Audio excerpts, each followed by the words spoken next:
اهو خلاص سيبها يا باشا متقلقش. هنمسك كده دلوقتي حالا وهننضف الجزء اللي تحت ده بشكل زي الفل. شكرا يا محمد. بشكل زي الفل معانا كده. هننضف بقى الجزء اللي تحت ده ازاي يا منجز؟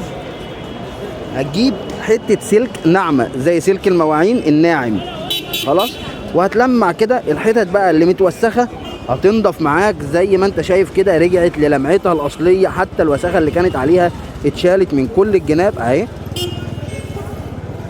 انسى بقى اي وساخه عليها، الولاعه هترجع لحالتها الاصليه من فضل الله، وهتكون بحاله ممتازه ممتازه ممتازه. كل الحتت اللي هي الصغيره بقى دي اللي هي في الزخانيق الصغيره اللي محتاجه ان هي تتنضف بالسلكه كده، هتنضفها وتمسح مسحه كده بالفوطه ومسحه بالفرشه.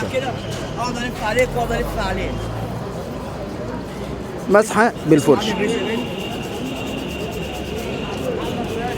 احنا كده مسحنا ونضفنا وظبطنا، واحلى شياكه لاحلى استاذ. هنحط الولاعه كده في الكيس بتاعها عشان خاطر ترجع لشياكتها الطبيعيه. والف مبروك عليك يا استاذنا، هي ولعته اصلا والكيس ده هديه من عندي عشان خاطر يحافظ على البنزين اللي في الولاعه. الف مبروك عليك يا استاذ.